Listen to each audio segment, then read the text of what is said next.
Hello, Internet. Mike Byrne here from MMOBomb.com, bringing you an episode of Gameplay Action. This time, we're going to be taking a look at Space Punks. It's currently in early access, developed by Flying Wild Hog and published by JagX. And remember, if you like what we do here on MMO Bomb, make sure to subscribe, click that notifications bell, tell all your friends, come on over, hang out on MMOBomb.com, and check out all the articles we've got there for you. Now remember, Gameplay Action is not our official first look for a game. This is just us jumping into something that's in early access or only available in certain regions or whatever, giving you just a little flavor for what the game might be when they release in the West, or in this case, just launch globally. Now, the game will be free to play when it launches, but to get in right now in early access, you will need to purchase one of two Founders Packs. Those range from $29.99 for the Founders Swag Pack, which gives you all 4 characters that are available in the game right now, access to early access, and the Season 1 Battle Pass, and a few exclusive items. You can also opt for the more expensive Founders Splendor Pack, which is $50 USD, gives you all the same stuff as the Founders Swag Pack, but then also gives you 25 tier skips on the actual Season Pass when that releases, and some premium skins for those 4 characters that you unlock. So check it out. Let's get in there, take a peek, and you can decide if you want to buy a pack or just wait until it's going to be free to play later this year with a console launch in 2022. So what is Space Punks? Space Punks is an isometric co-op action RPG looter shooter with a bit of a twin-stick shooter flavor to it. Yeah, I mean, it's got a lot of stuff in here. But at its core, you'll take one of 4 heroes and romp around the universe, being a pathfinder, trying to just blast and loot your way to high levels of fame. And that's pretty much the core of the game.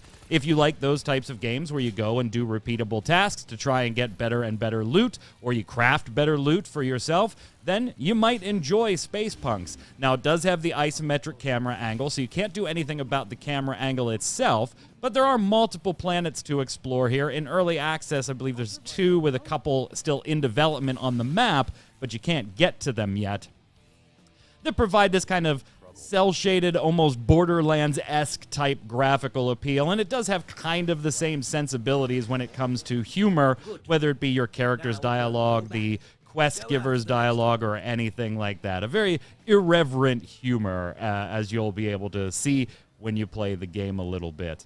Now, the controls are pretty basic, and right off the bat, the game does recommend that you use a controller, and I can absolutely 100% second that. The game, yes, will play with mouse and keyboard, but the style of game is much, much more acclimated to a controller than a keyboard and mouse. You'll be using your left analog stick to move your character and your right analog stick to rotate the facing of your weapon. So it is possible to spin around into like a backtracking formation and fire in opposite directions at the same time. You can run in any direction while facing any other direction. So yeah, you'll use that kind of twin stick shooter mentality. Now, as you're playing here, you'll be playing as one of 4 different available heroes right now, each having their own variety when it comes to the amount of health they have, how good or effective their base shields are, and their base character movement speed. Now, as you level up these heroes individually by themselves, earning experience for the individual characters, you will then start to unlock their core abilities. Now, you can take a peek at those abilities right on the character screen, and you can change characters right from Devil's Gambit, the main hub of the game. So you can freely swap, but you can't do it in between missions. So you've got to do it when you're back at the hub. Earning levels will unlock your core abilities, and then continuing to advance your way to level 60 will unlock buffs and modifiers for those different abilities. So playing as Bob here, we have a number of abilities where we can set down a turret, and later, after we've leveled up, that turret, instead of firing like a minigun type spray, will then start firing mortars if we level Bob up enough. We've also got the ability to toss out landmines that destroy our enemies when they walk across them, do a powerful melee smash, and then finally a buff to ourselves and our teammates once that is unlocked. So you'll get 4 core abilities in addition to the myriad of weapons that you'll be able to collect in the game, whether they be miniguns, assault rifles, 2 pistols, dual-wielding pistols, having this weird electric gun that I'm running around with right now that kind of jumps from target to target. It's probably my favorite weapon so far in the game. You'll be collecting these over and over, trying to get more rare ones, more powerful ones, because you've got quite a lot of numbers to keep track here. So you've got your individual heroes levels. Then you have your overarching account level, which is called fame.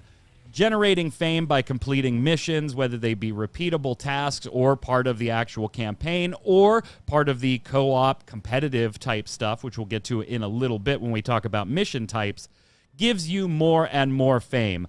Unlocking fame is what opens up the next campaign quest or the next game feature, expanding your vault, being able to craft items, using the store that's in Devil's Gambit to kind of buy whatever might be in their rotating stock to fill a hole in your inventory if you find a piece that might just need a little bit of upgrading. In addition to that, the items themselves have power levels, and that combination serves as basically an item level that will determine, hey, yeah, you should take on this quest because you're power level 40, and this is a 35 to 45 quest. You should be fine in here. In addition to opening up those abilities, though, you also have a talent tree that looks a lot like the sphere grid from Final Fantasy X. Now, there's an awful lot of placeholders right now. So while the sphere grid is the same across all 4 characters, there are spots that when you are a particular character, they actually have your character's icon next to them. Now, those spots are the same on each hero's tree, but your hero's icon is on those depending on which hero you actively go in and try and add ability points to. I can't tell you if those are going to be specific to the heroes, I would think, just the way it's displaying, but those are work-in-progress spaces, so I can't tell you for sure. And there's a lot of those throughout the sphere grid right now. If you want to mess around in the game now and you want to respec, it doesn't seem to cost anything. I've done it a bunch of times and had no like gold or anything, in-game gold taken away from me or anything to do that. Oh, now whether or not that stays free going forward, I don't know, but it would be a very nice touch if something like that just, stayed free. You want to respec your character, go ahead and respec your character.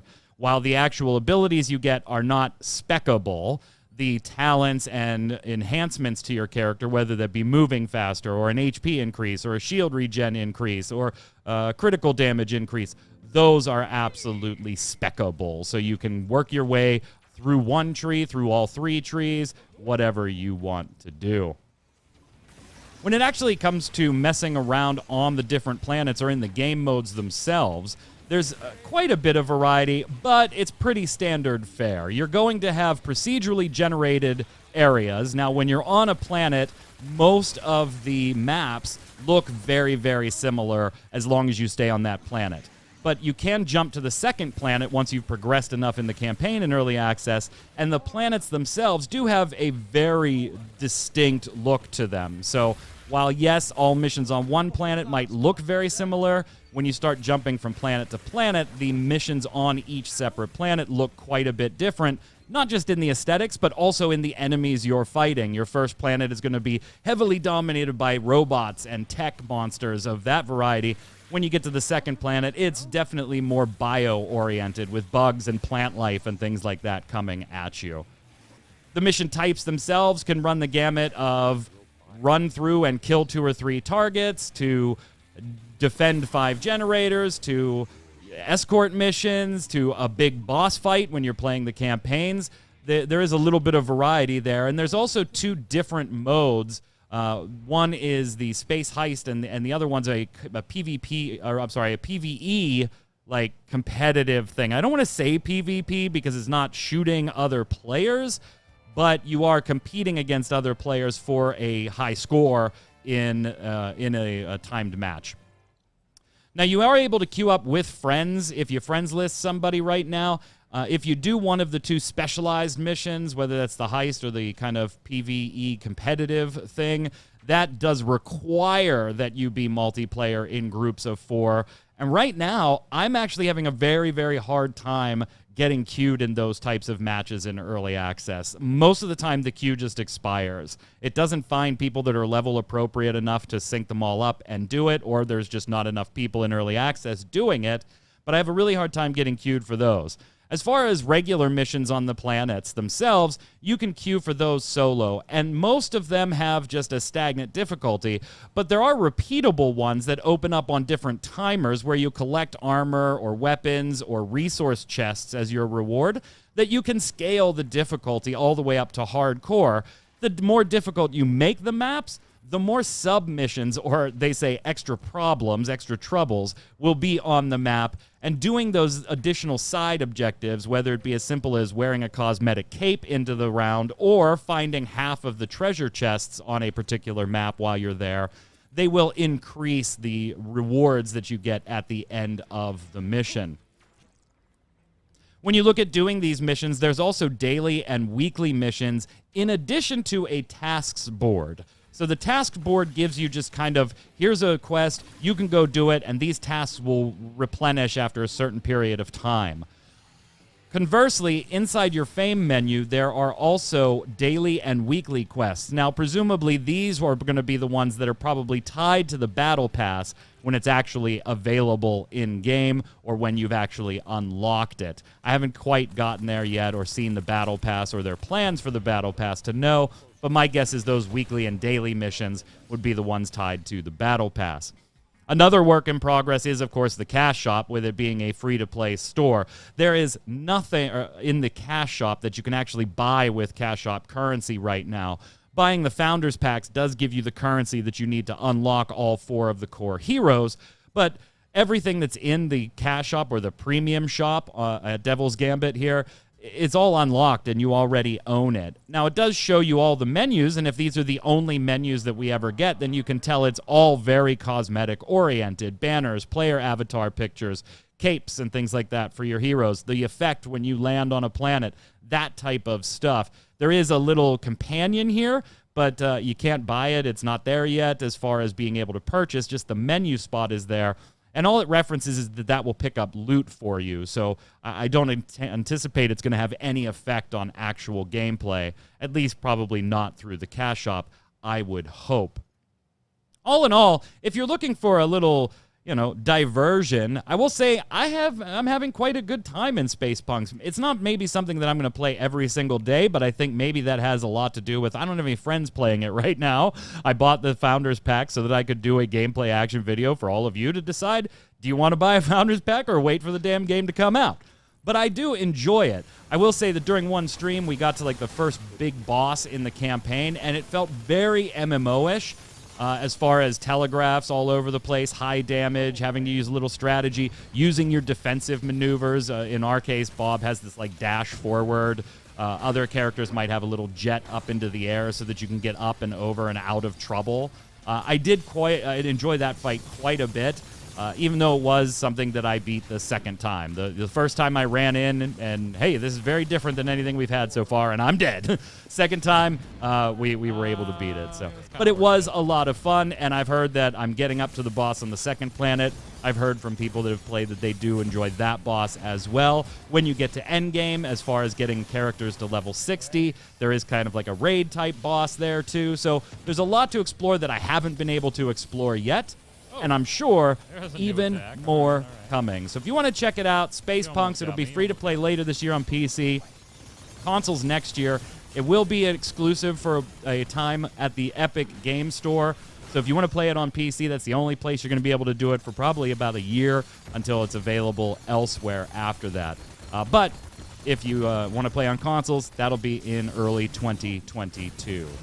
I hope you've enjoyed this look at Space Punks. If you want to know more about the game or have questions, or you've played it and you want to give some opinions, head on down below into the comments. But more importantly, head on over to MMORPG.com Space Punks, go to the game page, and actually leave your early access reviews for your fellow players. And if you're looking for a game to check out, browse through the game pages and read other people's reviews. Maybe find yourself a new game.